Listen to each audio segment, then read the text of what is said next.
இந்த விஜய் களத்துக்கு வர்றது ஒன்றும் புதுசில்ல கண்ணா.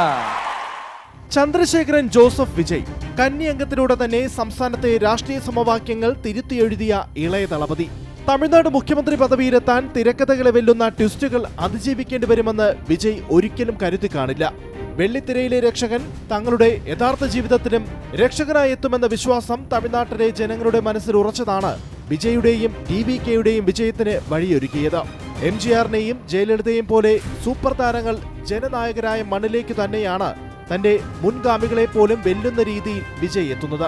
ഒരു സുപ്രഭാതത്തിൽ രാഷ്ട്രീയത്തിൽ പൊട്ടിമുളച്ചതല്ല വിജയ്. വർഷങ്ങളായുള്ള കൃത്യമായ ആസൂത്രണം അതിന് പിന്നിലുണ്ട്. വിജയ് മക്കൾ ഇയക്കം എന്ന ആരാധക സംഘടനയിലെ ആ വലിയ ആൾക്കൂട്ടം ഭാവിയിൽ വോട്ടായി മാറുമെന്ന് ദീർഘവീക്ഷണം ഒടുവിൽ യാഥാർത്ഥ്യമായി മാറി.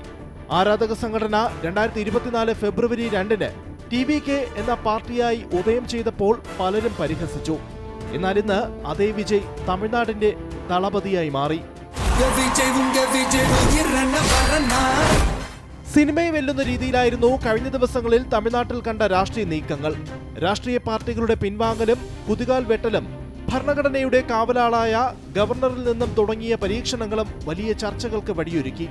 സിനിമയിൽ മെയ്വഴക്കവും പരിചയസമ്പത്തും ഏറെയുണ്ടെങ്കിലും രാഷ്ട്രീയത്തിൽ വിജയ്ക്ക് ഇതൊക്കെ പുതിയ അനുഭവങ്ങൾ. എന്നാൽ അതിനെയൊക്കെ അതിജീവിച്ച് സിനിമയിലെ വീരനായകന്റെ വിജയം പോലെ വിജയ് രാഷ്ട്രീയത്തിലും ജനനായകനായി. 90കളുടെ അവസാനം വരെ റൊമാന്റിക് ഹീറോ പരിവേഷമായിരുന്നു വിജയ്ക്ക്. തുടർന്ന് പോരാട്ട വീര്യമുള്ള കഥാപാത്രങ്ങളിലേക്ക് ശ്രദ്ധയൂന്നി. സാമൂഹിക നീതിയിൽ വേരൂന്നിയ രക്ഷകൻ കഥാപാത്രങ്ങളിലൂടെ ബോധപൂർവം തന്റെ പ്രതിച്ഛായ മാറ്റിയെടുത്തു. വിവാദങ്ങൾ അകമ്പടിയായി ഒപ്പമുണ്ടായിരുന്നുവെങ്കിലും ജനപിന്തുണ വർദ്ധിച്ചുകൊണ്ടേയിരുന്നു. തെറ്റായ ജനാധിപത്യ വ്യവസ്ഥിതികളെയും രാഷ്ട്രീയ അരാജകത്വത്തെയും ചോദ്യം ചെയ്തും ജാതിമത വിവേചനത്തെ വിമർശിച്ചും അഴിമതിക്കും ഭരണകൂട നിസ്സംഗതയ്ക്കും താക്കീത് നൽകിയും വിജയുടെ കഥാപാത്രങ്ങൾ വൻ ഹിറ്റുകൾ തീർത്തു. കത്തിയിൽ കർഷക ദുരിതം, മെർസലിൽ ആരോഗ്യരംഗത്തെ അഴിമതികൾ, ബിഗിലിൽ സ്ത്രീ ശാക്തീകരണം, സർക്കാരിൽ തെരഞ്ഞെടുപ്പ് ക്രമക്കേടുകൾ. പാർട്ടി തുടങ്ങുന്നതിന് മുൻപ് തന്നെ തന്റെ സിനിമകളിലൂടെ വിജയ് പ്രത്യയശാസ്ത്രപരമായ അടിത്തറ പാകിയിരുന്നു. ആഗ്രഹിച്ച വിസിൽ തെരഞ്ഞെടുപ്പ് ചിഹ്നമായി ലഭിച്ചു. ആ വിസിൽ മുഴക്കം ജനവികാരമായി തമിഴ്നാട്ടിലെങ്ങും അലയടിച്ചു. ആ അലയൊലിയിൽ അടിപതറിയതോ വർഷങ്ങളായി തുടർന്നു വന്ന പരമ്പരാഗത രീതികൾ.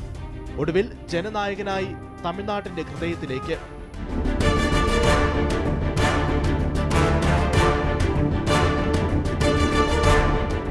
News desk, Amrita news.